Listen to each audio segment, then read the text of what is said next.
داملای عزیز، السلام علیکم. یک حاجی همسایه داریم، دخترهاش کسی خواستگاری نمیکنه. خیر قضای الهی همین بوده است. باز چگونه حاجی هست که دخترهای ما را نیز سیاه میکند و خواستگارها را از راه میزند؟ این چگونه همسایه داری هست و این چگونه حاجیگی هست؟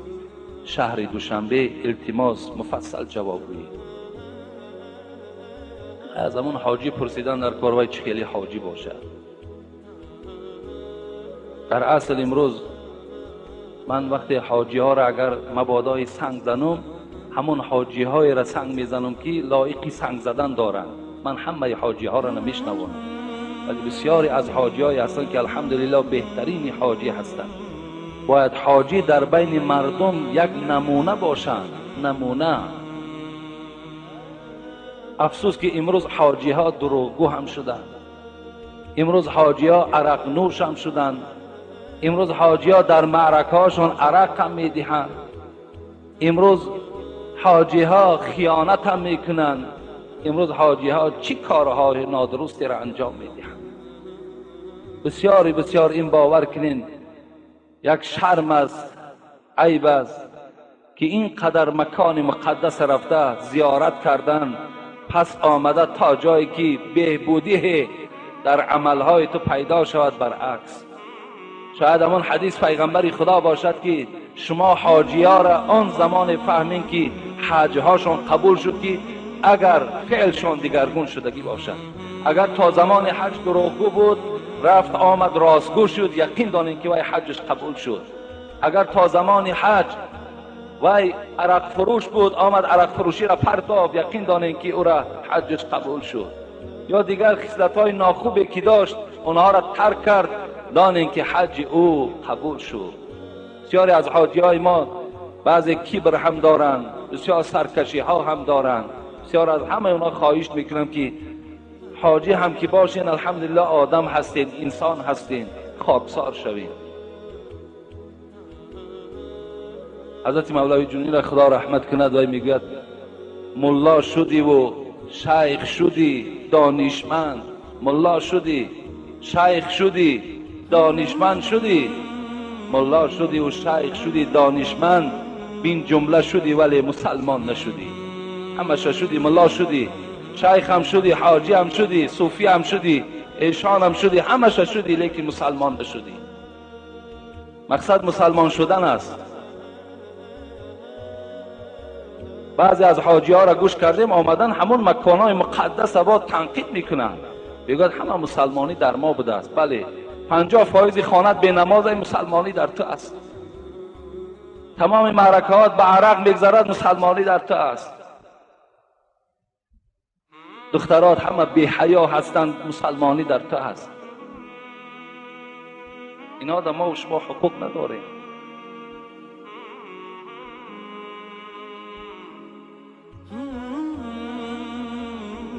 این چگونه همسایگی باشد؟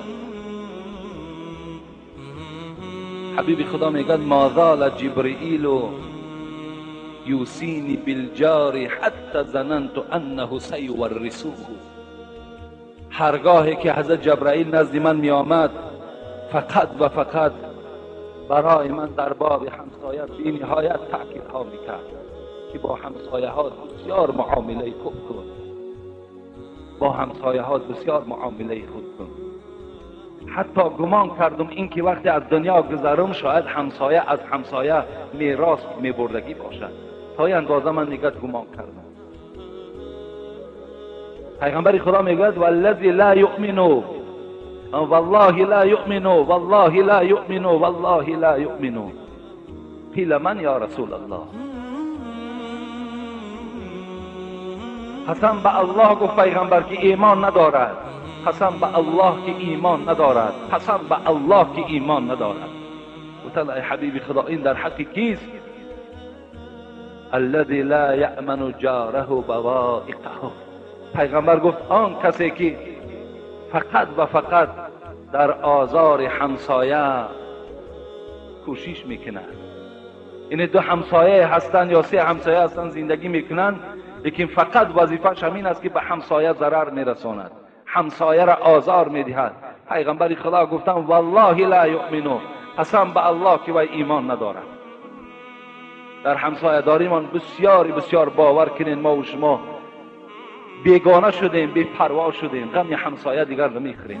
حالا که حضرت ابوذر غفاری که یکی از صحابه های نزدیک پیغمبر است، حبیب خدا چی گفتن؟ گفتن یا ابوذر، ابوذر اذا طبخت مرقه فاکثر ماءها و تعاهد جیرانک. ابوذر گفت وقتی همون عائلت که یک شوربا که پخت، یک خوراک که پخت، فاکثر ماءها، آبش زیادتر کن.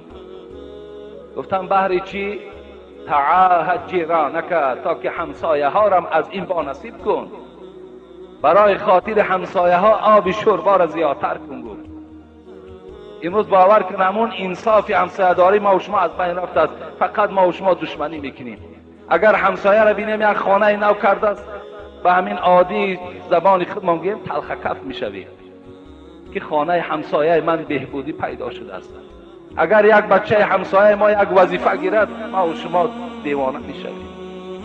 اگر یک سواره نو در خانه همسایه ما آمد و در حال، ما و شما دیگرگون میشیم. در هر بیخ بعد دیگر چیکار میکنیم؟ غیبتش سر کردن میگیریم.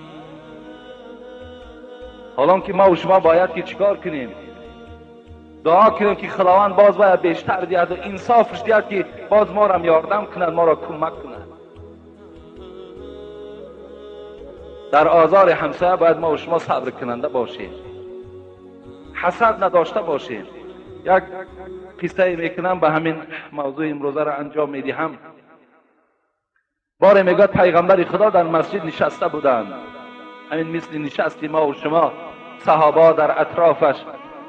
میگه حبیب خدا موعظه کردن، بعد موعظه چیکار کرد؟ گفت الحال یک نفر وارد مسجد میشود که جنت مشتاق اوست. صحابه ها همه حیرت نماندن این بنده نیکبختی باشد. وقتی می درآید یک مرد سیاه پوسته آمده نماز میخواند، باز برآمده میرود. فردا میشود باز پیغمبر خدا میگوید الحال یک نفر وارد مسجد میشود که جنت مشتاق اوست، میدارد باز همون مرد. روز سوم هم همین تکرار میکند، باز همون مرد میدراید. یکی از صحابه های پیغمبر میخواهد که عملهای او را از خود کند، تا که چی عمل دارد که جنت مشتاق این است. از پس او میرود، به خانه او میرسد، میگوید مرا مهمان نمیکنی، من مسافرم. میگوید مهمان میکنم. این مرد میگوید من 3 روز در خانه این مرد که جنت مشتاق اوست مهمان شدم، بغیر همین 5 وقت نمازی با جماعت دیگر هیچ نماز زیادتیش ندیدم. برابر من عبادت میکرد، از من چیز زیاد عبادت نمیکرد. در آخر میگه روزی سوم شد، گفتم ای مرد خدا، میدانی که پیغمبر چی بشارتی خوبه برای تو داد؟ ما به این خاطر آمدم تا که عملهای تو را نظر کنم، تو چی عمل داری که مشتاق از جنت برای تو؟ میگه این آب چشم کرد که جنت مشتاق من است. گفت بله جنت مشتاق توست، این بشارت پیغمبر خداست. گفت من هیچ عمل زیادتی ندارم چگونه ای که تو در 3 روز دیدی، فقط من در دلم حسد ندارم، حسد ندارم.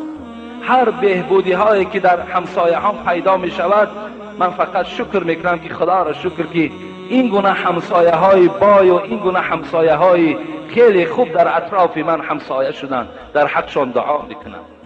شاید که از همین خصلتی که من حسد ندارم، بدبینی ندارم، شاید خداوند همین خصلت نیکی مرا پسندش آمده باشد و جنت مشتاق من گردانیدگی باشد. این است برای هر انسانی که همسایه دارد. این مسئله یک بار دیگر در ما هم آمده بود. امروز این کردار بدم پیدا شده است که خواستگارها را باور کن از راه میزنن که دختر فلانی را نگیر. این خیلی عیب است و خیلی گناه کلان است، تهمت است. باور کنین در حق یک برادر مؤمن باید ما و شما در حق همسایه، در حق برادرمان نیک گمان باشیم. همسایه مسجد حضرت، من همسایه مسجد حضرت مولانا تاج‌الدین میباشم و ما بفهمانید که روزهای خدا یک روز است، در پیش مسجد ما یک روز جمعه ماشین و آدم دیده می شود، دیگر روزها قلفه است. یکیش به خودتون وابستگی دارد، مقصد یک روز جمعه میخوانند دیگر جمع آمدها را نمی آیند. دیروز هم یک دو بچه آمده بود پیش من، گفتم برادر عزیز ما همین نماز عصر کلا محرومیم، در مسجد ما نماز عصر نمیخوانند. برای همین برادر عزیز همه شما این رسانیدن فقط به ذمه ما نیست، همه شما حق رسانیدن دارید.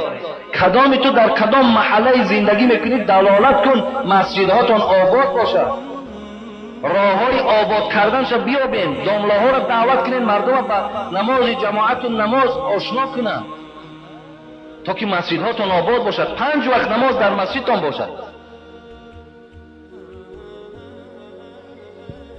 خدا رحمت کند، یکی از دوستای خدا میگفت به مسجد هفته از تو کجا یک سجده واحد، اگر در یک هفته یک بار تو مسجد روی، یک روز جمعه را خوانی و دیگراش تا نری، این دوست خدا چی گفته است؟ به مسجد هفته از تو کجا یک سجده واحد که در آینه زاهد به 6 روز دیگر فاسق. حضرت در آینه ما، در دین ما کسی یک روز نماز رفته میخوانه و 6 روز دیگرش از جماعت فارغ است، به جماعت ذوق ندارد، حاضر نمیشود و ما فاسق میگوییم. گفتن و این خاطر پایبند جماعت باشید. خیلی چیزای خودتان انشاءالله دعوت کنین. برادر عزیز میدانم از روی دلسوزی سوال میدهند. خب سوم، من نیت میکنم که در خانه نماز خوانم. پدرم مرا میگوید که نماز تو قبول نیست، خدا راضی نمیشود، بخوان، من چیکار کنم؟ خوش به حال پدری تو. پدرای است که بچه‌ها را نمیمانند مسجد روند، میگن که مسجد کجا میره؟ نمیمانند. کی نمیمانند؟ از مکتب فرمانه که مسجد روند. و مسجد به مکتب چی رابطه دارد؟ و فردا پیش خدا در همون معلم جانب جواب میگه یا که من در پیش خدا جواب میدم؟ سوالا هست، تلفنی ها هست، معامله های روبرو هست. پدران نمیمانند بچه ها را مسجد روند. این پدر گفته است که بچه‌ام در خانه نماز نخوان که نماز قبول نمیشد، مسجد رو خوان. خوش به حالش درست گفت از برادر عزیز، در مسجد نماز خوان. لا صلاة لجار المسجد الا فی المسجد. حبیب خدا میگوید نماز تو نماز نیست تا اگر در مسجد تو را ادا نکنی. مسجد این از روی احترامش است که ما یک خانه خدا میگوییم. برادر عزیز همیشه شما پایبند مسجد باشید.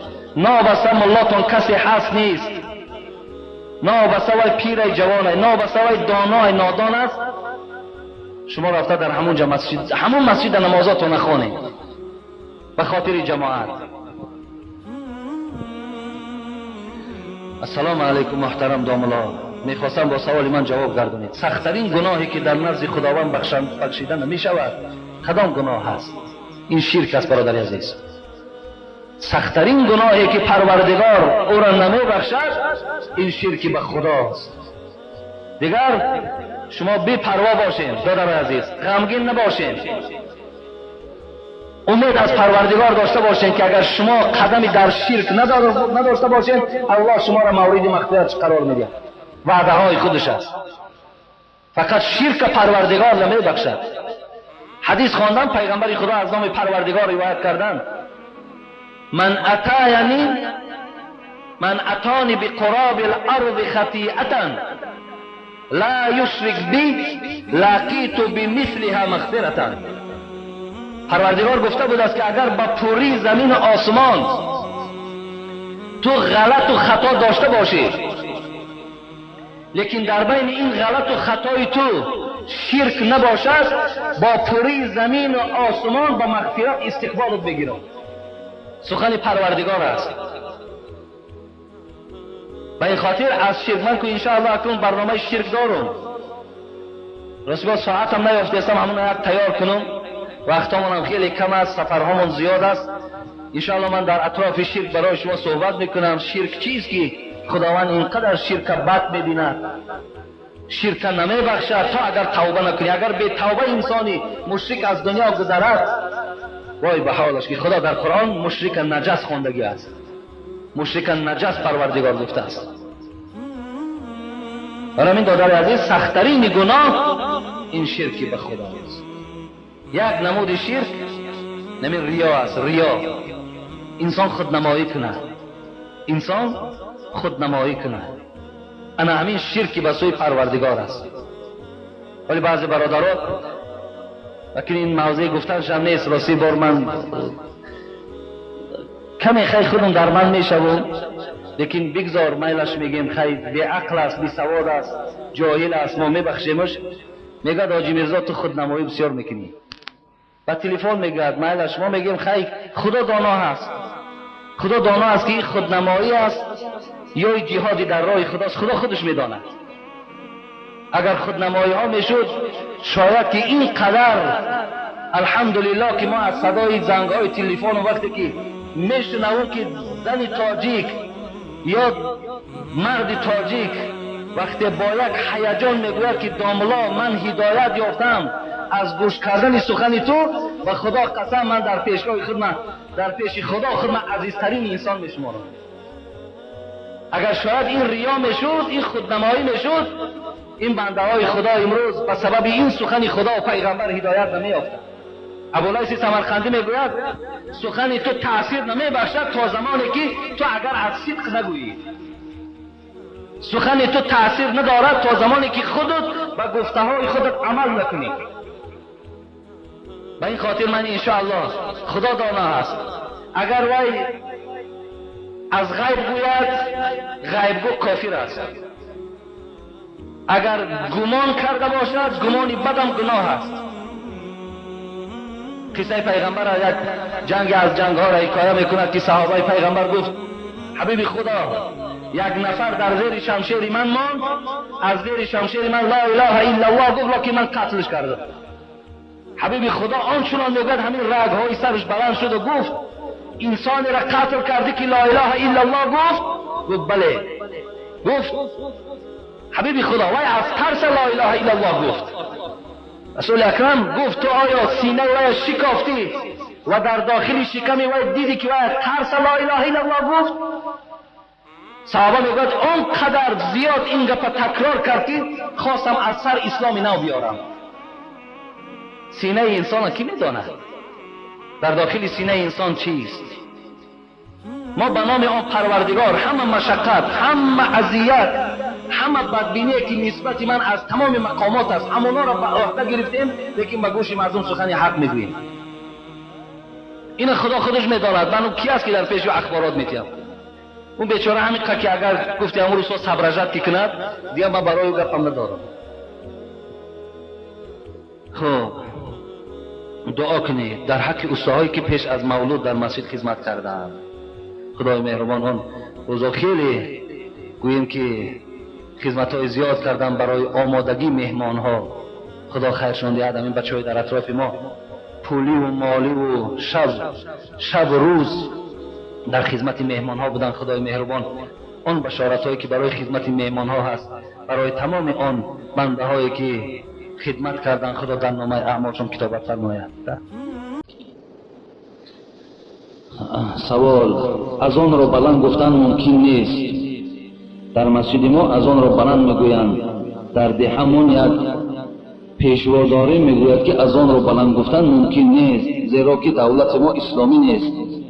باز میگوید که در وقت از آن گفتن یگان کس در حاجت خانه باشد آدم از آن گو گناهکار میشود. خوب این خیرکون برادر بیمار بوده است.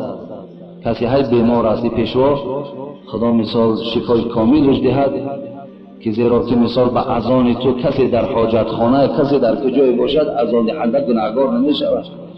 یک ببینید خودش اساس باور کنید آدم سالم نمیگوید.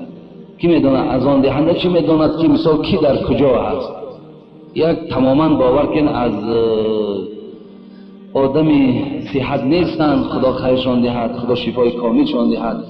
لیکن از آن بلند دادن درست نیست، اینش هم آدم سالم نمیگوید. زیرا حضرت بلال رضی الله عنه بالای مناره میبرآمدند. اون زمان این میکروفون ها نبود. حبیب خدا میگو بالای مناره بالا برا که صدای تو دور رود. ببین نمیگو که از زمین صدا بگو. برای همین از آن از چی قدر بلند گفتن تا کجایی که صدای او رود، هر چیزی که میشنود در حق اذان دهنده اونا طلب مغفرت میکنن. و این خاطر ببینیم کاش که این برادر ما میگو که صداهایی که امروز دلخراشند اونا را به آواز بلند گفتن درست نیست، افسوس اینا را نمیگویند، لیکن اذان میگویند. خدا نگهتان دارد برای خدمت‌های خیرسانتان. دندان روکش یا دندان کردن ممکن نیست. باز میگویند که اگر کسی دندان کند از جنابت پاک نمی شود. نه، درست است برادر عزیز، روکش بکنیم. دندانهای طلا را اجازت میدهند. از آهن دیده و از مس دیده خب طلا را فایدهش زیادتر است. و این خاطر اگر کسی که ضرورت دارد، یعنی دندانهاش نیست که طلا میخواهد کند، درست است، لیکن برای زینت باشد دندانهاش از تو از بالاش برای زینت کشد، اینش حرام است برادر عزیز. برای زینت حرام، لیکن ضرورت درست، ضرورت حلال است، درست است. آهن ضرر دارد، مس ضرر دارد. یعنی شما ببینید بالای دندان در وقت آهن نمونه، همین یک سال پس یا از اون کمتر دندانهاتان ویران، آهن زنگ میزند، بوی میگیرد، ویران میشود، آب او را تو میخوری و معده تو میرود، وجود تو را درمند و بیمار میکند. و این خاطر درست است و در این و جنابت یگان وابستگی ندارد.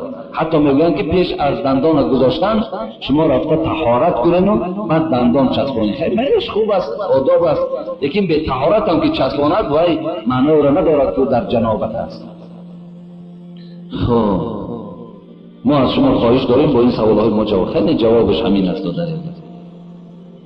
اگر خدا خیر دهد اما پیشواهایی را که نامشان پیشوا هست و کاش که پیشواهای خدمتگار باشند، دلسوز باشند، خدا اینا را زیاد کند. خب سلام علیکم و رحمت الله. دو سوال دارم. هر کسی که اصول دین را نداند یقین داند که اندر گل بماند. گوید که آیا اصول دین را ندانستن یگان گناه دارد؟ دلیل بیارید. برادر اصول دین برادر 8 قسم است، بگویم با تو هر یک را چه اسم است. اکنون اینش ما چقدر نمیشه برای در داخل این از بعض عقیده های شیعه هم داخل است. خب برادر عزیز، اصول دین شما اول میدانید خودتان اصول چیست؟ خود اصول گفته ریشه را میگن. ریشه های دین ما چیست؟ اگر شما را سوال کنن اصول دین چیست؟ گوین بنای مسلمانی با 5 نوع است. خب 5 وقت کلمه شهادت، کلمه طیبه، 5 وقت نماز خواندن، حج کردن، روزه ماه مبارک داشتن. اصول دین است، ریشه های دین است. یا آمنت بالله و ملائکته و کتبه و رسوله و الیوم الاخر و البعث بعد الموت. اینا اصول دین. ایمان آوردن به خدا، ایمان آوردن به ملائکه ها، ایمان آوردن به کتاب های خدا، ایمان آوردن به زنده شدن بعد از مردن، ایمان آوردن به روز قیامت. انا اصول دین. انا این شما از یاد بین دادر از اینش از امون اهل سنت و الجماعه هست. انا همین از اصول دین ما اصول. برای اونجا کم تغییرات ها دارد، اگر چند خدا خیش رانده در اون فرض عینم همین آمدگی است، لیکن اونجا ما دیگر خیلی معناها قطعی میخوانده، لیکن خوبترش او را از دیگر معنا کردن را انا این از یاد کنیم بنای مسلمانی داریم و گویم که انمون ایمان مفصل و مجملی که در قاعده بغدادی ما و شما میخوانیم. خب دویم،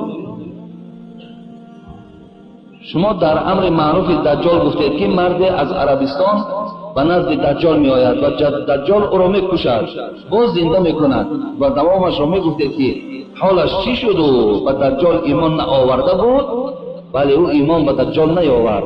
اینجا فقط خداوند هم قوت و توانایی دجال داده است که انسان میکش با زندهش میکرد. خب این اکو خداوند به او این بزرگی ها را داده بود و حبیب خدا گفت که هیچ پیغمبر مثل که من شما را به دجال شناس کردم، هیچ پیغمبر مثل من شما را به دجال شناس کرد. و این خاطر ما را شناس کرد که انا همین تا دجال انا همین خیل است، همین خیل قوت و توانایی دارد، شما ایمانی به او نیارید. دیگر او آیندهش نیست در حدیث داداری چیز گفتگی نیست دیگر. السلام علیکم دامای عزیز، یک برادر خواهش کرد که جواب یک مسئله را از شما پرسم. اگر زن و پدر و مادر او راضی باشند با خواهر زن ازدواج کردن ممکن است یا نه؟ خداوند شما را نگه دارد. اگر زن و پدر و مادر او، نه این بدبختی است برادر عزیز، یعنی خواهر زن همراه زن گرفتن یا اپای زن همراه زن گرفتن، یعنی از یک اولاد اپا و خواهر یک جای گرفتن، این بدبختی است. اینا یگان تاش برای تو حلال نمی شود، هر دی اینها در تو نکاحشون درست نمی شود. خواهر و اپا را در یک نکاح در آوردن این حرام است، این تماما جایز نیست. اگرچه زنت راضی باشد، اگرچه پدر زنت راضی است، مادر زنت راضی است، الله و رسول او راضی نیست. این ممکن نیست برادر عزیز، تماما ممکن نیست.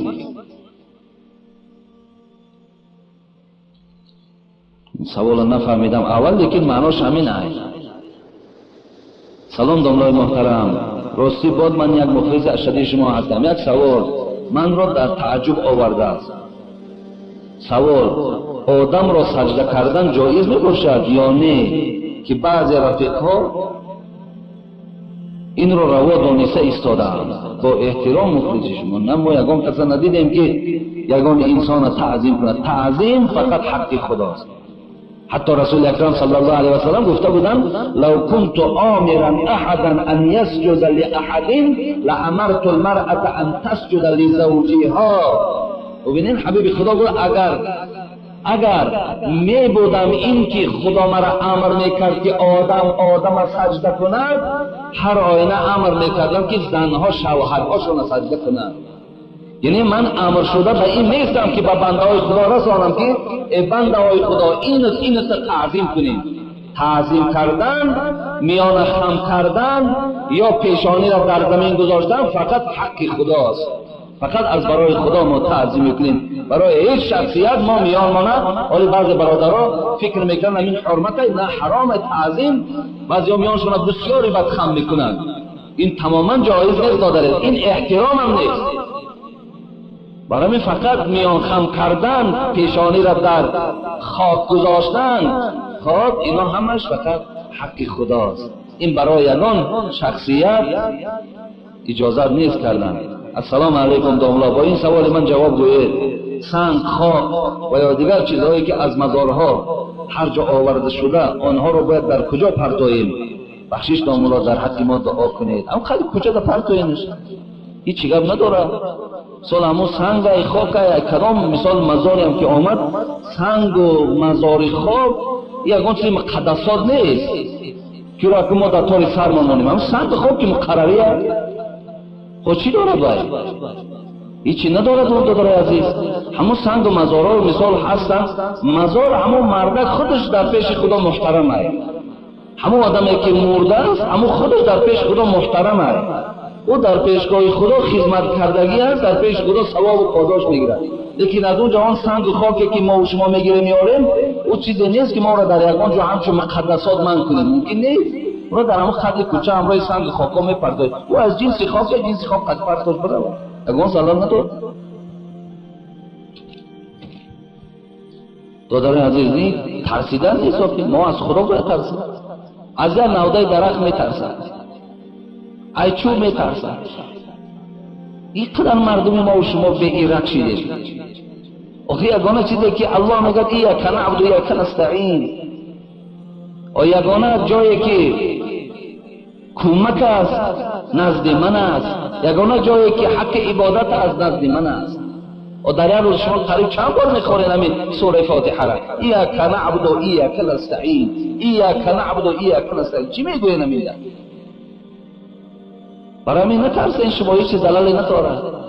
او یک دامنه نقل کردن که در همین مسجد شرمگرا در بین بود یک چنار بود، یک چنار کلام بود گفت، بعد همون را کندن در کار بود، برای که یک خلال داده است، ضرر داده است.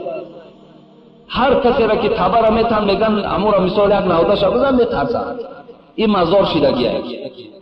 بعد اخیر دامنه گفتن که من خودم تای تنه کردم، تبر گرفتم و اولین تبر من در تنه همون چنار زدم، بعد مردم گرفتن زدن گرفتن.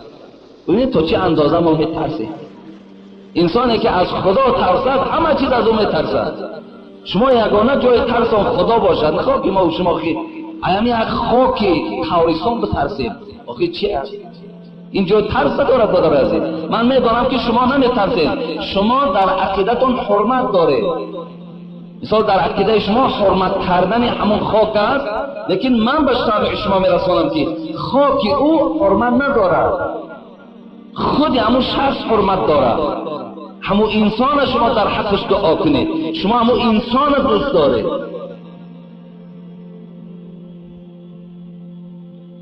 بعضیاتون حالی نادرست میفهمین، باز ممکنه که بعد فکراتون دیگر خیر شود. و بعضیات بچه‌ها خط کرده بودن که من سوال داده بودن که همین نیت غسل ندانید چه میشه؟ ما گفتیم نیت غسل ما خود ما نمیدانیم، نیت غسل هیچ شرطی نیست و نیستنش.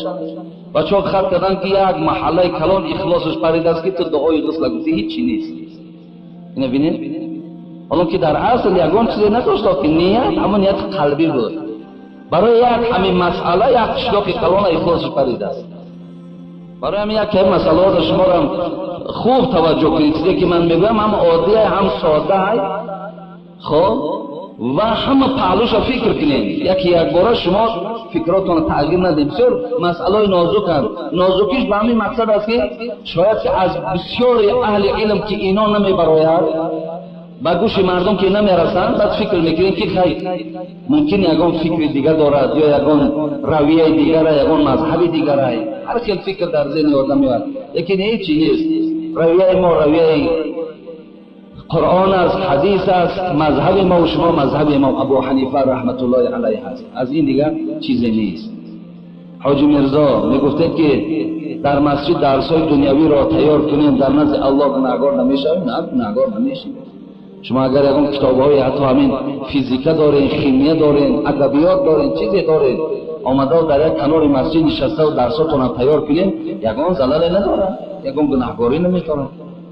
خب در یک روز ناخن‌های هم دست و هم پا را گرفتن درست است؟ درست است، ضلالی نداره. در مسئله میاد که وقتی آدم طهارت کرد و بعد ناخن‌هاش گرفت، از سر طهارت کرد؟ نه، میگه طهارت از سر شرط نیست. خب اکو من درو جواب گویم که دوستی سوال دیگر مونده است. السلام علیکم و رحمت الله و برکاته. ما یک گروه طالب علم از شهر فرغان‌تپه میخواهیم که با سوال ما پاسخ گردانید درباره نشستن چله کمی روشنی انداخته، زیرا استاد ما را اجازه نمیدهد که به نمازهای 5 وقته و نماز جمعه رویم. در حق ما طالب علمان دعا کنید. دادر عزیز، شما لا طاعت لمخلوق فی معصیت الخالق.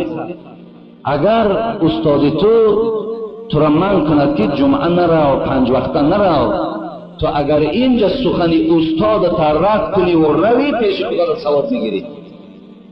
لیکن اگر سخن استاد تا قبول کنی و جمعه نروی و 5 وقته نروی، همراه استاد همتون در پیش خدا گناهگاری.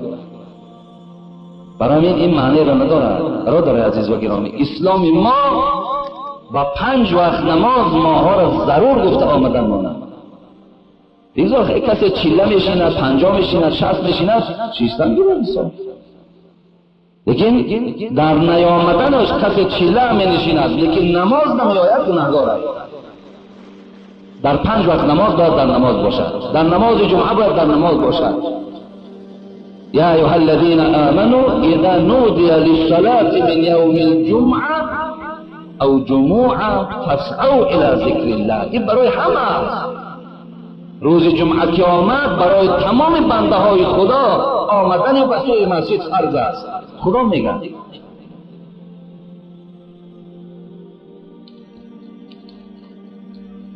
السلام علیکم اکای حاجی میرزا، با سوال ما جواب گردانید. زن من ساتر کرده است. یک همسایه گفته است که ساتر پیش وقت نبود، نو برآمده است و فکر آن همسایه ملاهای حاضره برآوردند. از شما خواهش میکنیم شما چی میگویید؟ اگر امیر مسخره کرده باشد اثر تجدید ایمان کند، ایمانش باقی نمانده است. اگر آیت قرآن انکار کرده باشد ایمانش باقی نمانده است. این چیزی نو نیست، این قرآن است برادر عزیز و گرامی. انا همین قرآنی که در خاندان همه ما و شما هست. شما کشایید سوره احزاب را، شما کشایید سوره نور را و با این آیتی که پروردگار از بالای 7 طبقه آسمان و زمین فرستاد یا ایها النبی قل لازواجک و بناتک و نساء المؤمنین یدنین علیهن من جلابیبهن ذلك ادنی ان یعرفن فلا یؤذین. الله بیان میکند ای محمد به زنهای خودت، به دخترهای خودت، به زنهای تمام مؤمن ها برسان که بالای سرشان جلباب داشته باشند، بالای سرشان پرده ها داشته باشند، گردن ها و دست ها و پای های اونها لوچ نباشد، موضع های اونها را به جز شوهرها کسی نبیند. این سخن خدا هست، این سخن نه حاجی است، نه شیخ است، نه ملاهای حاضر است. به این خاطر اگر برادر از روی جاهلی باشد خیلی خدا میبخشش، لیکن از روی دیده و دانسته کرده باشد باید که تجدید ایمان کند. این معنی را ندارد که ما و شما نماز خواندیم، سطر کردیم، کسی به ما کار نگیرد. نه، به ما کاردار میشوند، ما را آزار میدهند، ما را مسخره میکنند، ما را هر لقب ها میگذارند، لیکن باقی نداریم. انشاءالله غلبه نصیب ماست، انشاءالله آبروی ما و شماست. السلام علیکم داملای شیری سخن. من یک گروه مخلصان شما و شما سوال های داریم. فیلم هایی که درباره عذاب قبر و اسلامی تماشا کردن جایز است؟ میخواهیم با این سوال پر جواب گردانید. از شهر قرغان تیفا برادر عزیز و گرامی، همون یک دیسک که آمده بود که در باب عذاب قبر، خب که بچه ها گوش کردن، من گوش نکردم، گفتن وقتی که عذاب بالای می آمد فریاد میزد که علی مرا نجات ده. این علک عقیده ما نیست برادر عزیز و گرامی. و قبر و عذاب خدا جای نیست که از علی و از عمر و از ابوبکر و از عثمان ما نجات طلب کنیم. اون جایی هست که انسان از خدا نجات طلب میکند. و این خاطر این چیزهایی هستند که عقیده ها را ویران میکنند. برادر عزیز عذاب او را تماشا نکنید، خوبش بهترش از اینا دور باشید، اینا در کار نیستند، زیرا با فکرهای ما و شما تماما نزدیکی ندارند. السلام علیکم دامنای عزیز، ما از شهر دوشنبه سوال داریم. خب خیلی سوال اینه که بدتر خیلی سوال دراز، وقتم تمام شده است. این برادر ما درباره سرلوچ سوال کرده بود، از من یک جمعه جواب گفتم که از روی آداب است. برادر عزیز میلش آخی سرهاتونه اینجا انقدر سختی گرفت است که دامولا دیگر بیچاره را دراشون محکم کردگی نمیمونن که بچه ها درآیند. آداب برادر عزیز تا این اندازه که کار آمده باشد اما یک عرقچین سر زمان آمده خواندن بگیر. از این قدر گپ و از این قدر فتنه و از این قدر کشاکش داشت، خوبش همین است، بهترش همین است. و ایلا از مستحب بالا نیست، و ایلا از آداب بالا نیست. اگه گویی که به این نماز درست نمیشه، نه نماز درست میشه. لیکن مادامی که مورد این قدر کشاکش و گپ و این قدر اگر دروازه محکم کردن و دشمان ها کشید، اگر همون یک عرقچینه که بالای سرتون نیست. اول سلام اکای حاجی میرزا، من یکی از مخلصان شما، خدا علم شما را زیاد کند. همسایه میبیند که من به نماز جمعه میروم، خدا قبول گرداند. از من التماس کرد که از شما خواهش کنم که جواب همین واقعه پسرش که پیش از نکاح و توی با کلینش کرده است جواب گویی. وقتی شب توی نکاح کرده میارن، بعد میفهمیم که کلین 3 ماه حامله دار است. بعدا از 6 ماه پسر تولد کرده است. از شما حاجی محترم خواهش میکنم که جواب این را پر رسانید با احترام مخلصان شما. البته یعنی این جوانی که پیش از نکاح، پیش از توی با این زن یک جایه شدند و گوییم که از این جوان این زن صاحب 3 ماهه حامله دار شدند.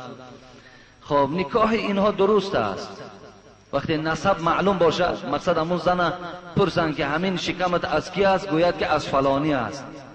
کسی دیگر همراه نیست؟ نه، کسی دیگر همراه نیست، فقط از فلانی است. پس شریعت اجازت میده که با فلانی نکاح کده دهینش.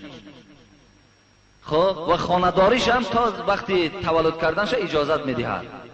لیکن وقتی نسب معلوم نباشد، مقصد زنی بود که با 10 جوانها رسیدگی هست و یا نکاح کردنش درست است، لیکن شخصی که وی نکاح کرده میگیرد تا وقتی تولد با وی نزدیکی کردن نمیتواند، فقط نکاحش درست میشود. از این خاطر این فرزندی که از این جوان به دنیا آمده است یکمش حرامی است، ایرا ولد زنا میگویند، زیرا که به نکاح دست درازی کرده است و این فرزند در شکم این زن پیدا شده است. ایرا حکمش ولد زنا است. این حتی پیش در آمدنش اجازت نمیدهد شریعت. برای چی؟ برای بدبختانه رفتار کردن این پدر و این مادر.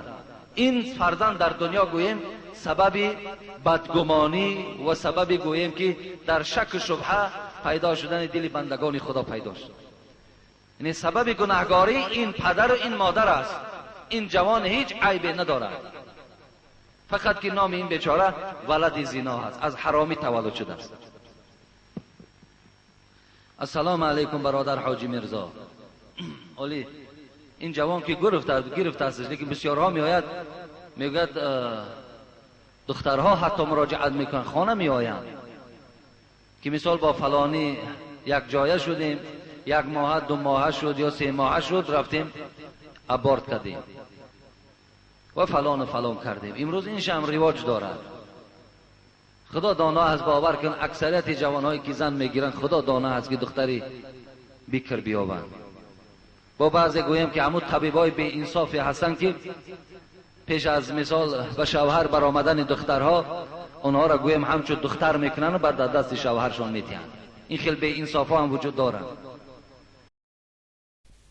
عزیزم میگویم که مقصد یک باره که طلاق دادن بازگشته و 3 طلاق گفتن، این روایت دارد، فقط روایتش در دست من نیست. می توانین که رفته در مفتیات مراجعت کنین، انشاءالله برای شما روایت میابند. لیکن گفته همون تاجیکای ما و شما هشتانه به سر گیریم. در زندگی بسیار خطری گویم، خیلی چیزی نازک است، بسیار اهمیت دهید. انشاءالله همین احترام شوهر را کنین، شوهر خواهی نخواهی احترام شما را میکنن. دوست میدارم که در همه عائله احترام شوهر و احترام زن وجود داشته باشد. انشاءالله از بین اینها بعد چی میشود؟ فرزندای خوب به دنیا می آید. و الا اگر در بین شما این گونه جنگ و جنجال و طلاق کردن و نافهمی ها باشد، یقین است که از وجود شما فرزندای خوب به دنیا نمی آید.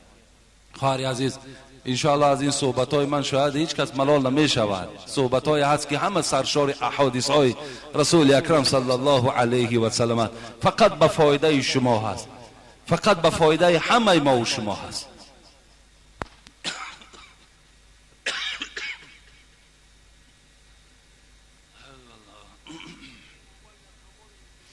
ممکن نیست.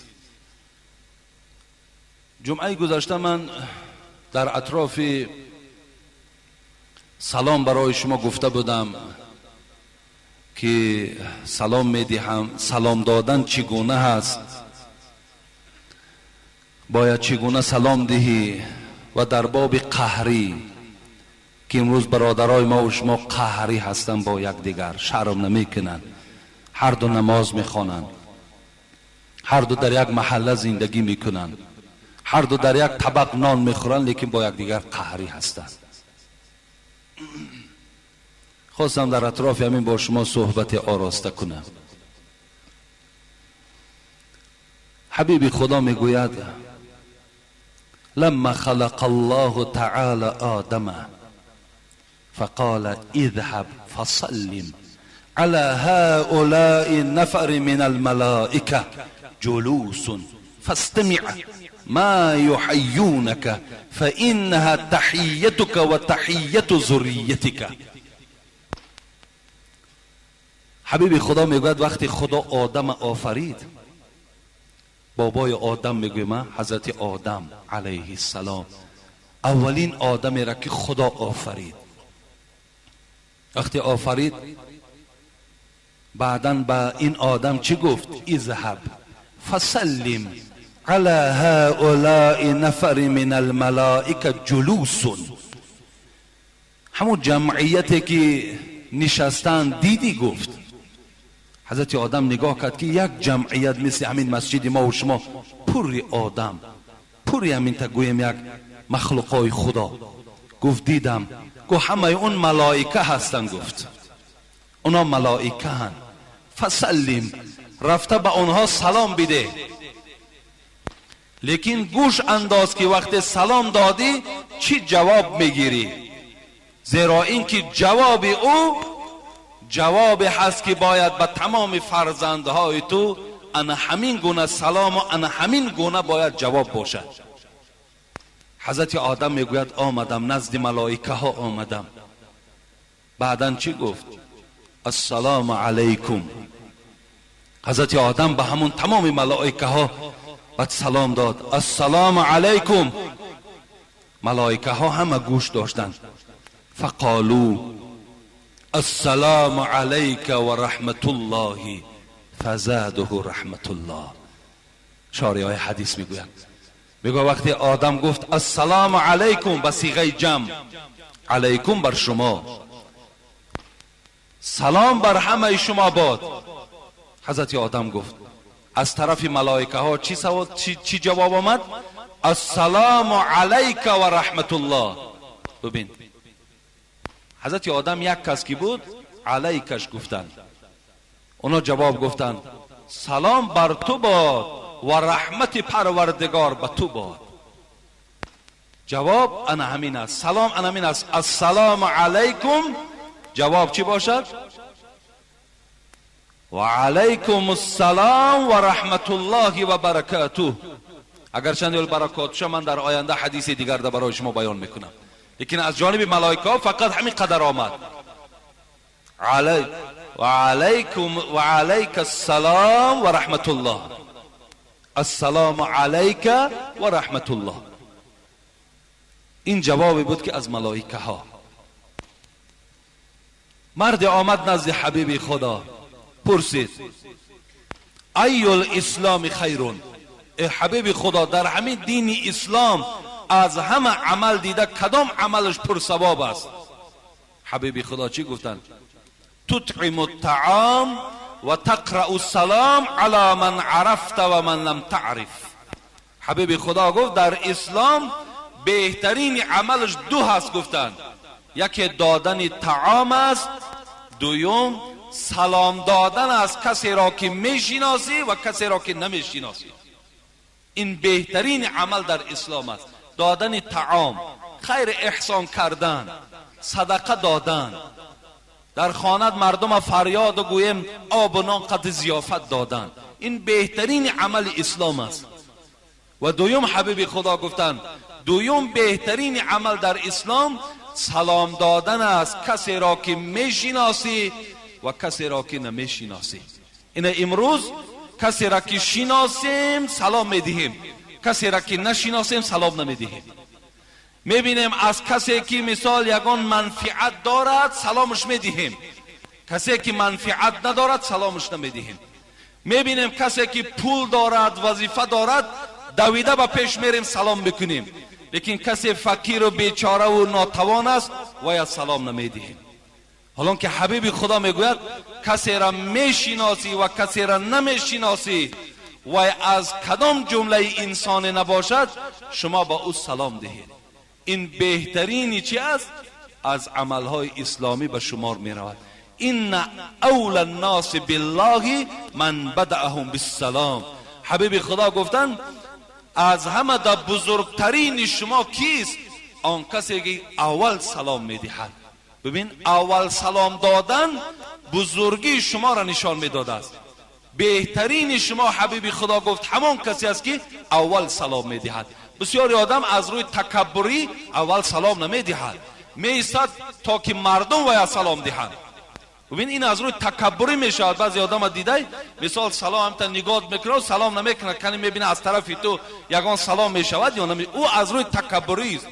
به این خاطر ما در کدام حالت نباشیم اولی سلام دهیم. کسی را میبینی السلام علیکم و رحمت الله گفته اولی سلام بده، ان شاء الله تو بزرگترین و بهترین انسان به شمار میروی. در دیگر حدیث های رسول اکرم می آید جاء رجل الى النبي صلى الله عليه وسلم فقال السلام عليكم فرد عليه فجلس فقال عشر. یک مرد آمد نزد حبیب خدا گفت السلام علیکم و پیغمبر خدا همین خیل سلام داد السلام علیکم. حبیب خدا چی گفتن؟ فرد علیه، گفتن و علیکم السلام و علیکم السلام. چگونه که سلام دادن همون خیل جواب گرفتن و حبیب خدا گفت اینجا نشین برای تو 10 ثواب. ثم جاء الاخر، بعد از آن مرد دیگر آمد فقال السلام علیکم و رحمت الله فرد علیه فجلس فقال 20. میگوید اینش چی گفت؟ اونش گفته بود السلام علیکم. این دویم مرد آمدگی السلام علیکم و رحمت الله، رحمت الله را زیاد کرد. حبیب خدا همین جواب با او بازگشت و گفت برای تو خدا 20 ثواب میدهد. ثم جاء الاخر، بعد از آن سیوم آدم آمد گفت السلام علیکم و رحمت الله و برکاته فرد علیه فجلس فقال له 30. حبیب خدا میگوید این سیوم شخصی که آمد السلام علیکم و رحمت الله و برکاته را جواب گرداند و گفت برای تو 30 ثواب خدا نصیب کند. 30 ثواب. بین مقصد السلام علیکم گفتین سلامی درست است 10 ثواب میگیرید و رحمت الله را اگر جمع کردید بالاش ده 20 ثواب و برکاته را اگر ماندین این حالت چی میشود؟ 30 ثواب خدا در این سلام برای شما نصیب میگرداند. برای همین بهترین سلام انا همین است که السلام علیکم و رحمت الله و برکاته. یسلم الراکب علی الماشی والماشی علی القاعد والقلیل علی الکثیر. حبیب خدا میگوید همه وقت سواره پیاده را سلام دهد. کدام شما اگر در چیز سوار باشین، چی در اسب، چی در ماشین، چی در خر، در چیزی که نباشین سوار باشین، پیاده را باید شما سلام دهید. حبیب خدا میگوید رونده نشسته را سلام دهد. والماشی علی القاعد، کسی که رونده هست در راه گشته رفته ایستاده است، کسی در راه نشسته است راه نشینه آدم راهگرد سلام میدهد. والقلیل علی الکثیر، حبیب خدا گو آدم کم بسیار سلام میدهد. اگر کم باشین میبینین یک توده آدم شما 2 کس باشین، اگر بالاتر 10 نفر باشد شما باید 2 نفره 10 نفره را سلام دهید. یعنی همه وقت آدم کم بسیار سلام میدهد. دیگر حضرت انس میگوید که وقتی حبیب خدا به سوی من گفت یا بنی، گفت اذا دخلت علی بیتک، وقتی در خانت می درایی گفت ای انس بر اهل خانت سلام بده. ببین امروز ما و شما وقتی که همون خانه من می دراییم دروازه را می کشاییم داخل خانه در آمدیم که مثال در اونجا پدرمان است، مادرمان است یا گویم عائله مان است، فرزنداش است، در حال ما باید که السلام علیکم و رحمت الله و برکاته گفته بر اهل خانه سلام دهیم. امروز من باوری کامل دارم باور که 70% این مسجد در خانه سلام نمیدهد. خانه می در آمدن هست لیکن سلام دادن بر پدر و مادر یا گویم بر زن و بر فرزندات وجود ندارد. حبیب خدا میگوید که یکون برکتا علیک و علی اهل بیتک. ببین نمین سلامی که تو در خانه دادی السلام علیکم و رحمت الله و برکاته گفتی، انا امین بر خودت برکت میدهد و در خانت برکات پیدا میشود. به خاطر نمین که تو السلام علیکم و رحمت الله و برکاته در خانت میگویی. حضرت انس میگوید کارش همین بود که وقتی در کوچه که میگذاشت با کودک ها سلام میداد. وقتی میگفتن ای انس با کودک ها سلام میدهی چیگو؟ گفتن حبیب خدا را میدیدم که همیشه با کودک ها سلام میداد. یعنی این هم یک مسئله هست که ما باید کودک ها را سلام دهیم با مقصدی که کودک ها از سلام ما و شما عبرت میگیرن. وقتی که ما اونا را سلام دادیم اونا میدونن که سلام دادن این هم گویم که یکی از رکنهای اسلام به شمار میرود. با این خاطر چی میکنن؟ همین عادت میکنن. ما باید که این سلام ها را گویم که در خاندانمان، در اهل عیالمان استفاده بریم. یکی از حقهای گویم که مسلمان بالای مسلمان دارد انا همین است که حبیب خدا گفتن حق المسلم علی المسلم ستون. ببینید برادرای عزیز، در همین مسجد چند هزار نفری که باشین اینت بالای اینت حق دارین، حقهای دارین. قیل و ما هن، از حبیب خدا پرسیدن حقهای مسلمان چند است؟ گفتن 6 است. در یک روایت 7 آمده است، در بعض روایت 5 آمده است. لیکن این روایتی که من میخوانم این از صحیح مسلم است، از ترمذی و نسائی و ابن ماجه 6 روایت کردند. میگوید حبیب خدا گفت مسلمان بالای مسلمان 6 حق دارد. گفتن کدام است؟ حبیب خدا چی گفتن؟ اذا لقیته فسلم علیه. یکم حق همین است که وقتی که اگر با یک برادر مسلمان روبرو شدی در حال با او سلام بده. ببین روبرو شدن با برادر مسلمان ده سلام بده. وقتی با کله جنبانیدن و با اشاره دست سلام نده، بلکه با لفظ سلام بده. السلام علیکم و رحمت الله و برکاته گفته باید با یکدیگرتون شما سلام دین. ان شاء الله همین افشای سلام هم حبیب خدا میگه. عبدالله ابن سلام گفتن که شنیدم از حبیب خدا که میگفت. چی میگو حبیب خدا؟ یا ایها الناس، ای گروه مردم، افشوا السلام و اطعموا الطعام و سیلوا الارحام و صلوا والناس نیام تدخلوا الجنه بالسلام. چه حدیث عجیب، جمله های زیبای حبیب خدا گفتن ای مردم سلام میکنین، خوشرو سلام کنین، سلام آشکارا کنین، بلند با یکدیگر السلام علیکم گفته قوقاتون کشاده کنین. لیکن شما فراموش نکنین برادرای عزیز، امروز سلام میکنه پس خیانتت میکند. معنای سلام چیست؟ معنای سلام ابن عربی در احکام القرآنش از امام عیینه روایت میکند که امام عیینه چی گفتن؟ گفتن که اتدریم السلام. گفتن میدانین مردم با یکدیگر سلام میکنین، یکدیگر آغوش میگیرین، آیا میدانین همین سلام چیست؟ گفتن چیست؟ گفت انت آمن منی. مقصد وقتی سلام با یک برادر کردی معناش این است که ای برادر امروز که من با تو سلام علیک شدم تو بے پروا باش که من در حق تو اصلا خیانت نمیکنم. معنای سلام انا همین است که و در عرفیت ما و شما استفاده میبریم که ما با فلانی نان و نمک خوریم. مقصد وقتی تو نان و نمک خور که باشی باید که در حق او برادر تو خیانت نداشته باشی. یعنی وقتی با یک برادر تو سلام میکنی دست در دست او میگذاری یا او را در آغوش میگیری و از پس او را غیبت کرده و خیانت میکنی، این روسیایی است، این سلام نیست، این دروغ است. تو سلام یا از خاطر پولش داری یا از خاطر منصبش داری یا به خاطر قدر قیمت داره، به همون خاطر سلام داری. فردا و از همین مرتبه خالی شود تو بر این انسان به او سلام نمیکنه. لیکن حضرت امام عیینه گفتن معنای سلام این است که ای برادر امین باش که من به تو هیچ ضرر نمیرسانم. معنای سلام انا همین است. انا حبیب خدا گفتن سلام ها را آشکار گوید. خیلی قوقای انداختگی و یا که دستش دراز میکند دهن خب پیمت دراز میکند، مثال یک گویا یک سلام کرده و نه، سلام این نیست. سلام یک دیگر را که دیدیم تبسم میکنیم، مثال گویم که لبخند میزنیم، السلام علیکم و رحمت الله گفته دست یک دیگر را میگیریم. این حبیب خدا گفتن ای مردم آگاه باشین که آشکار کردنی سلام، دادنی طعام، وسیل الارحام، با خیش قومیتت یک جای بودن، با خیش و تبار رفت آمد کردن، و صلو و ناس و نیام، نماز شب بخوان در حالتی که مردم خواب باشد، تدخل الجنت بالسلام. حبیب خدا گفتن در جنت با سلام السلام علیکم گفته وارد جنت شو. وقتی که تو طعام میدهی، وقتی که تو سلام آشکارای همین تا گویم با تبسم داری، یا اینکه با خویش و تبارد رفت آمد داری، یا شبها نماز داری، این 4 عمل که اجرا کردی مرحمت وارد جنت شو. گو با السلام علیکم و رحمت الله گفته وارد جنت شوی.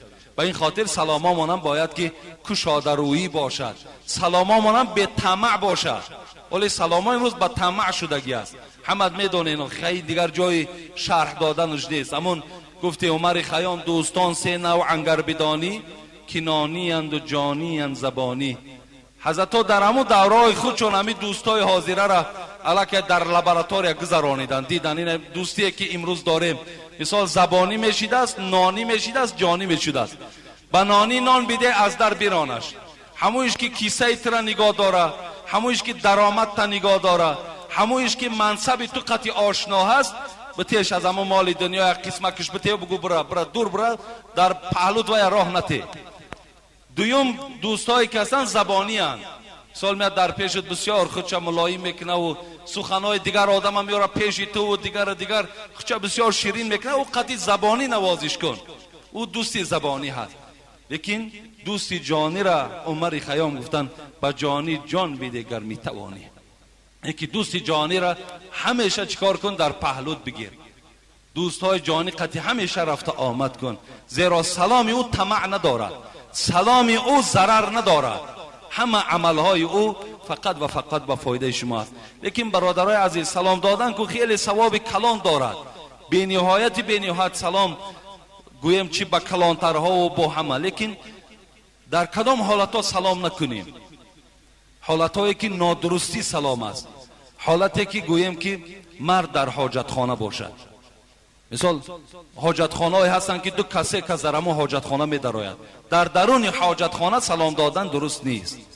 یا در داخل حمام در که امروز بعضی موی سفیدا را میبینی که بیچاره سطر ندارن، همین گویم که عریان بچه‌ها را میبینی از زیر ناف تا زیر زانش پوشاندگی و موی سفید نمی قدر ریش کشال و نه یگان تروسی داره و نه یگان گویم سطر دارد. بیچاره بچه‌ها را تماشا میکنن. اینا در اصلا این جای یگان گویم که ما تهمت نمیزنیم.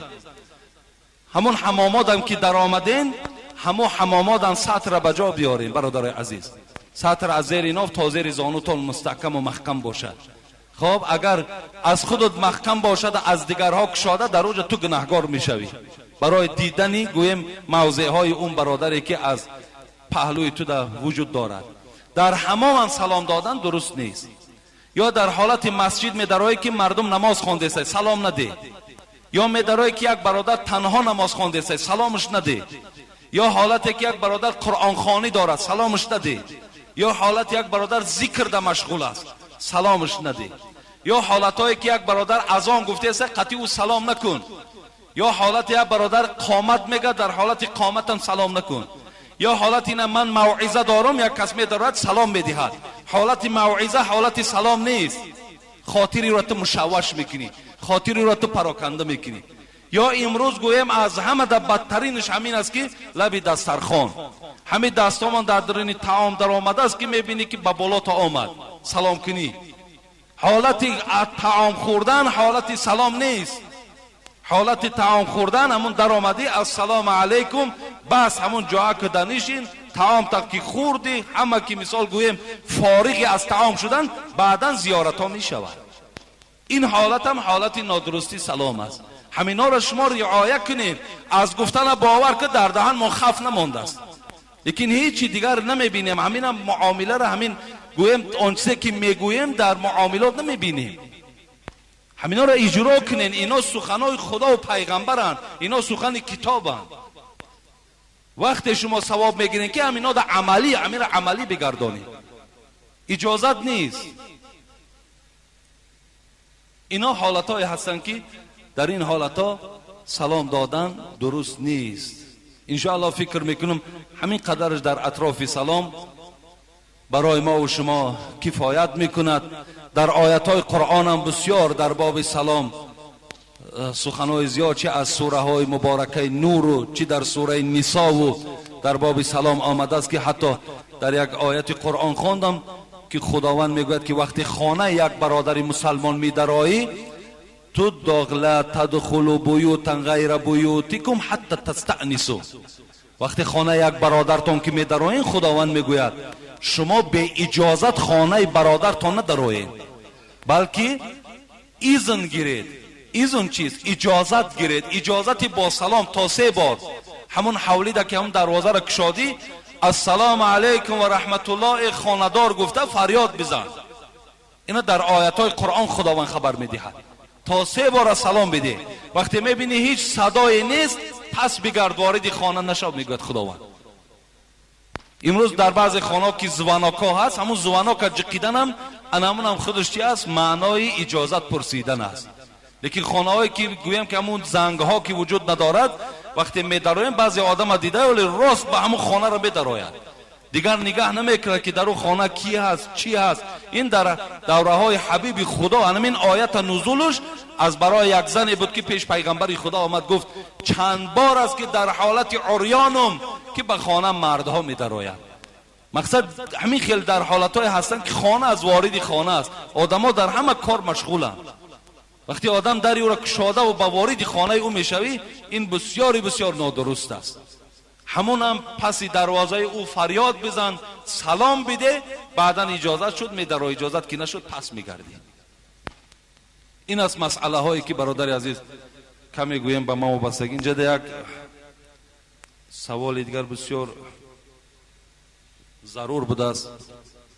همین خواهر از ما پرسیدن، بسیارتر خواهرای اسلامی از ما سوال جواب میکنن، خدا نگهشان دارد.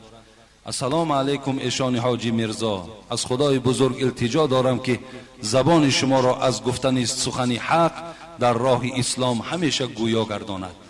سوال چنین است: شوهر من زنگیر است، من او را برای گرفتن اجازت دادم که رفته زن بگیرو به نزد من زند را نیار. شوهرم میگوید که برای این عمل از من دعا نمیگیری و دعایت نمیدهم. التماس با سوالم مکمل جواب دهید. با احترام، یک اپای اسلامی شما. این خیلی اپای اسلامی بوده است. همون شوهر باور که نادرست رفتار دارد.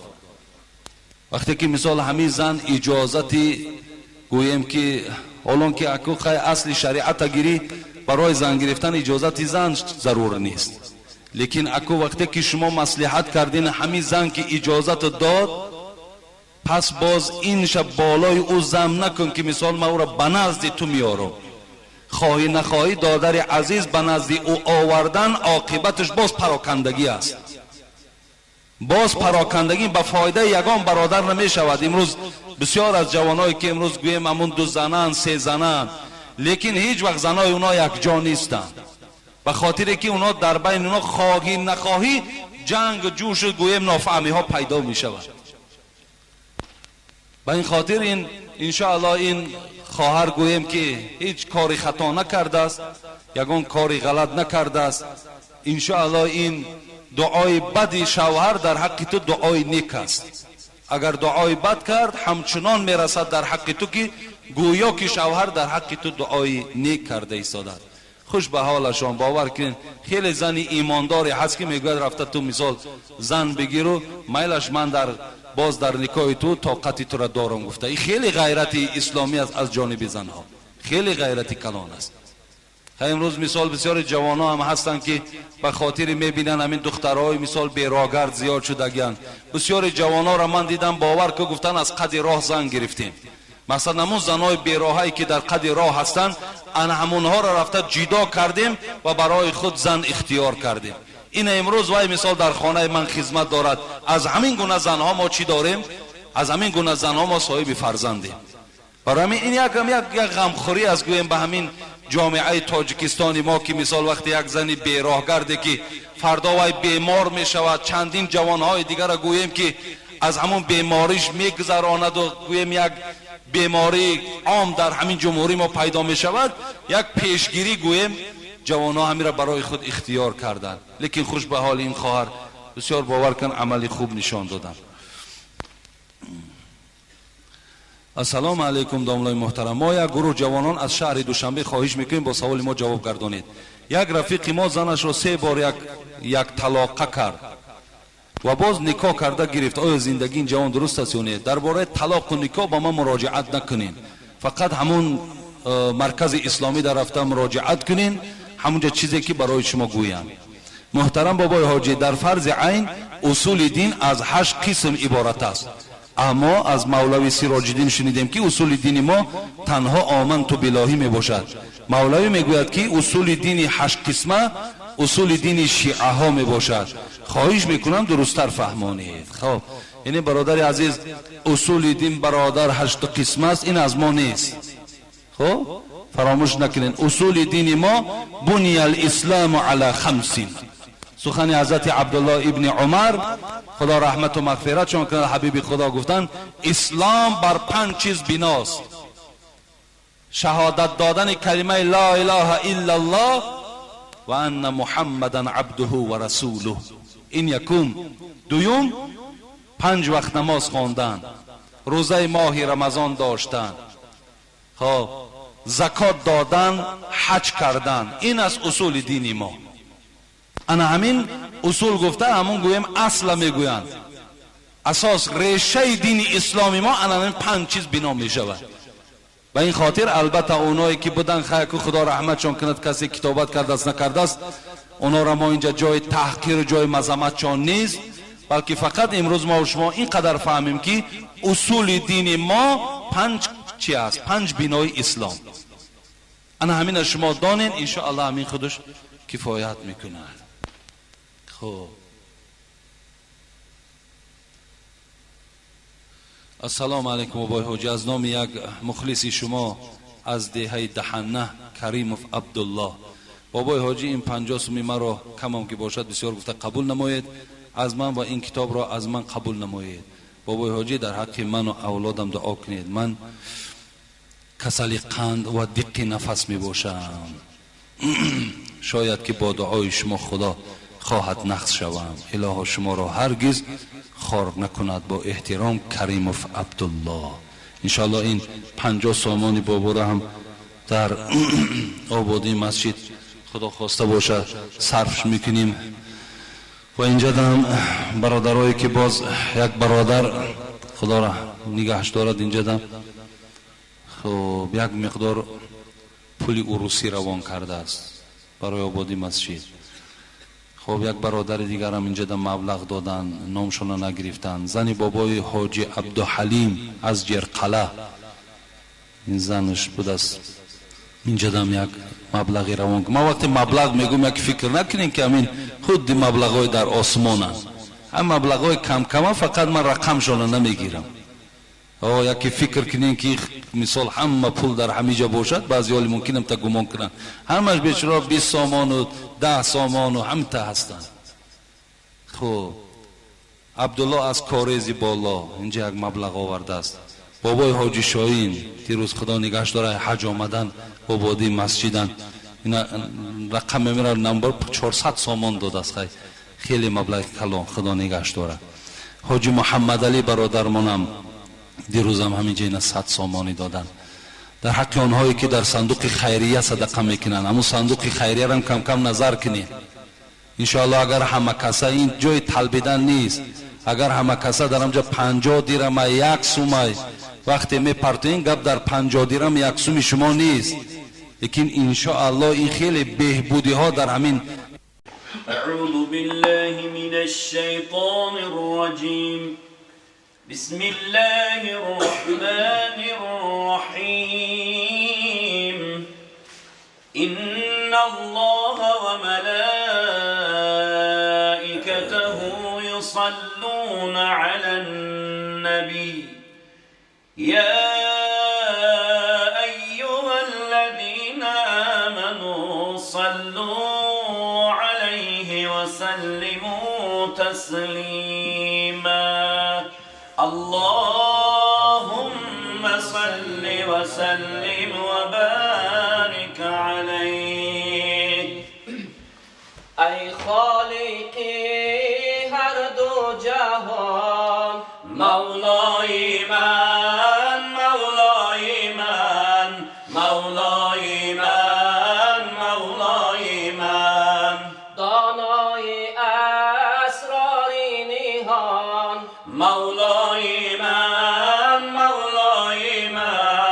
مولای من مولای من. روز و شبم در فکر تو، گویم ثنا و شکر تو، گویم ثنا و شکر تو. ای مونس من ذکر تو، مولای من مولای من مولای من مولای من. تشفی قرار ماتم غمت، کوه مناجاتم غمت، کوه مناجاتم غمت. قاضی حاجاتم غمت، مولای من مولای من مولای من مولای من. صوم و صلاتم یاد تو، صبر و ثباتم یاد تو، صبر و ثباتم یاد تو. حج و زکاتم یاد تو، مولای من مولای من مولای من مولای من. ذکرت بود ایمانی من، فکرت بود بستانی من، فکرت بود بستانی من. همراه و هم ریحانی من، مولای من مولای من مولای من مولای من. مولای من مولای من مولای من مولای من مولای من مولای من. و صلی الله علی نوری کزو شد نورها پیدا، و صلی الله علی نوری کزو شد نورها پیدا. زمین از حلم او ساکت، فلک از عشق او شیدا. زمین از حلم او ساکت، فلک از عشق او شیدا. از او در هر تن شوقه، از او در هر دل ذوقه، از او در هر تن شوقه، از او در هر دل ذوقه، از او در هر زبان ذکره، از او در هر سر سودا، از او در هر زبان ذکره، از او در هر سر سودا. منور عالم از رویش، معطر خلد و بازویش، منور عالم از رویش، معطر خلد و بازویش. معنبر هر دو گیسویش، دو زلفین شبیه یلدا. معنبر هر دو گیسویش، دو زلفین شبیه یلدا. محمد احمد و محمود که وی را خالقش بستاد. محمد احمد و محمود که وی را خالقش بستاد. از او شد بود هر موجود، از او شد دیده ها بینا. از او شد بود هر موجود، از او شد دیده ها بینا. اگر نامی محمد را نیاوردی شفیع آدم، اگر نامی محمد را نیاوردی شفیع آدم. نه آدم یافتی توبه، نه نوح از غرق نجینا. نه آدم یافتی توبه، نه نوح از غرق نجینا. نه ایوب از بلا راحت، نه یوسف حرمت و حشمت. نه ایوب از بلا راحت، نه یوسف حرمت و حشمت. نه عیسی را مسیح آمد، نه موسی را ید جینا، نه عیسی را مسیح آمد، نه موسی را یدی بیضا. ز سر سینه اش جامی علم نشرح لك برخان، ز سر سینه‌اش جامی علم نشرح لك برخان. ز معراجش خبر خواهی فسبحان الذی اسری، ز معراجش خبر خواهی فسبحان الذی اسری. دلت را خانه من کن مصفا کردنش با من، دلت را خانه من کن مصفا کردنش با من. به من دردی دل افشا کن مدوا کردنش با من، به من دردی دل افشا کن مدوا کردنش با من. به من گو حاجتی خود را اجابت میکنم عالی، به من گو حاجتی خود را اجابت میکنم عالی. طلب کن هر چی میخواهی که پیدا کردنش با من، طلب کن هر چی میخواهی که پیدا کردنش با من. اگر گم کرده ای دل کلیدی استجابت را، اگر گم کرده ای دل کلیدی استجابت را. بیا یک لحظه با ما باش که پیدا کردنش با من، بیا یک لحظه با ما باش که پیدا کردنش با من. چو خوردی روزی امروز تو ما را شکر نعمت گو، چو خوردی روزی امروز تو ما را شکر نعمت گو. غمی فردا مخور هرگز که فردا خوردنت با من، غمی فردا مخور هرگز که فردا خوردنت با من. بریزان قطره اشک که من هستم خریدارش، بریزان قطره اشک که من هستم خریدارش.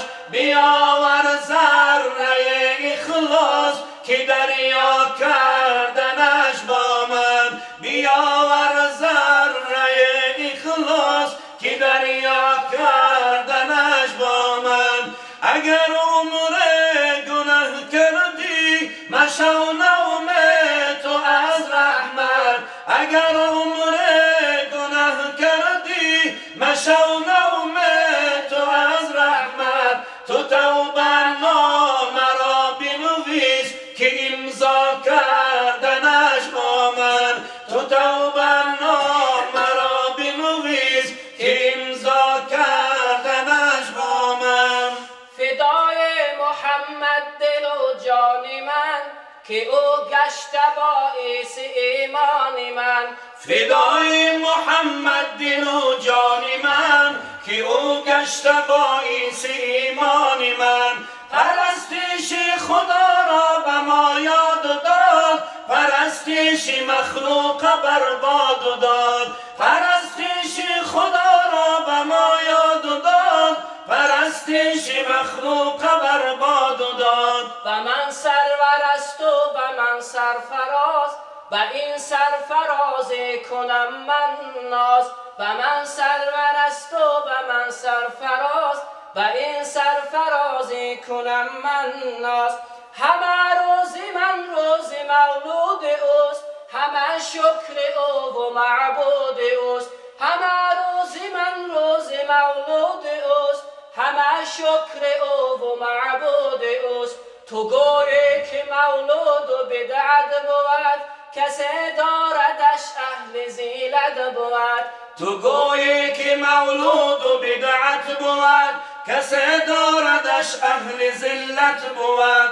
اگر این چنین است و دعوای تو بگویم به هر دو جهان وای تو. اگر این چنین است و دعوای تو، بگویم به هر دو جهان وای تو. تو از اهل عرفان و حکمت نهی، تو از اهل عرفان و حکمت نهی، نه از اهل دین و بلکه امت نهی. فدای محمد دل و جان من که او گشت باعث ایمان من.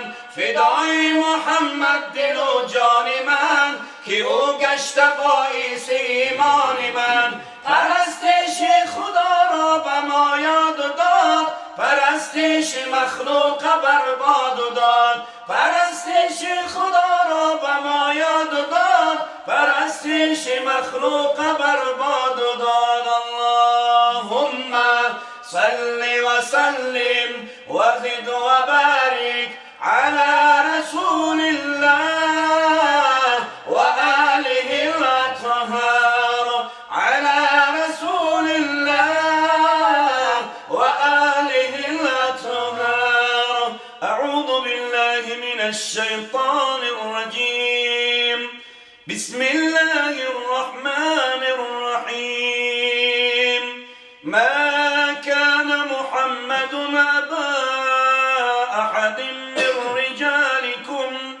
أبا أحد من رجالكم ولكن رسول الله وخاتم النبيين، وكان الله بكل شيء عليما.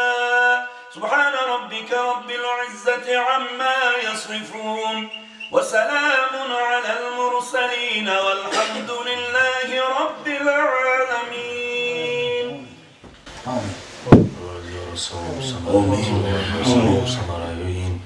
امر به معروف و نهی از منکر، ثواب ثمره نعت‌های پرسو و گدازی که در وصف رسول الله صلی الله علیه و سلم خونده شد بر روح پاک رسول اکرم صلی الله علیه و سلم، بر روح جمیع مجتهدین محدثین مفسرین برسانید، بر روحانیت اهل گذشتگان این مکان و زیر پدر و بابا و بی و اجدادانی که گذشتن.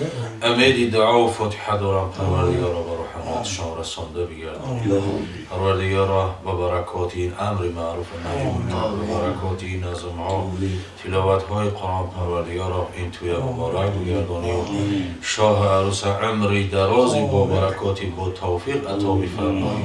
پروردگار و فرزندای صالح صالحه، عالم و عالمه و عابد و عابده، حافظای قرآن نصیب روزشان در کسب کار عمر جانشان برکات عطا بفرمایید. و الله ذوالجلال شه عروس بخت سعادت نصیب روزی بگردانید. اهل جمع ما را پروردگار توفیق، هدایت، سربلندی، تنصیحتی و الله ذوالجلال هدایت مون بفرمایید. و تا زمانی که نفس میکشیم پروردگارا محبت خودت را، محبت ایمان و اسلام و قرآن را همراه ما پروردگار و دعای ما برقرار کنید. و الله ذوالجلال از وسوسه، از فتنه ها در حفظ حمایت نگهبان باشید. الله ذوالجلال اسلام و مسلمین را در تمام کره زمین غالب و پیروز بگردانید. اللهم اسألنا عفو و العافیت و المعافات فی الدین و دنیا و اهل و مال و آخر. اللهم یا محول الحال و الاحوال حول حالنا الى احسن الحال برحمتك.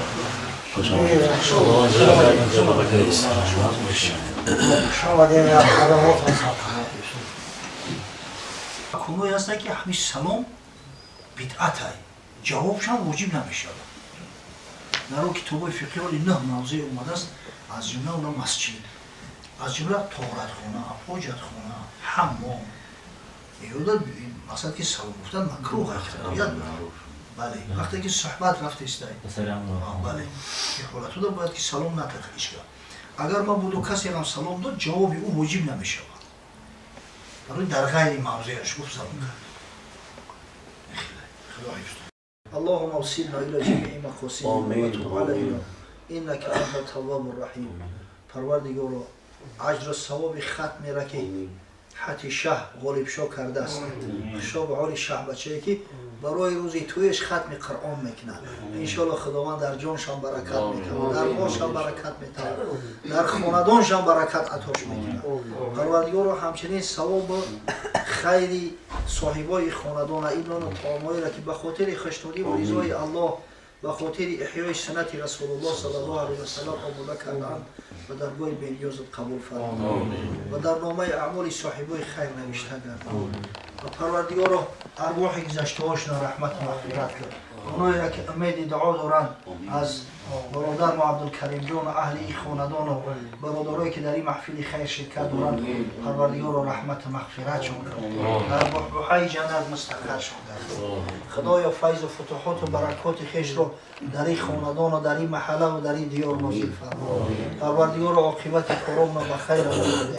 خداوند و برادرایی را که در این مجلس خیر شرکت دارند به همه خیر روزای سعادت و خوشبختی روزی توی نکاحی فرزندان و نبیه‌هاشون برسون پروردگار ایشان قاری ما را از جمعی بلا و آفات نگهبان باشه در هر جایی باشه در حفظ امان و نگهدار ربنا آتینا فی الدنیا حسنه و فی الاخره حسنه و قنا عذاب النار.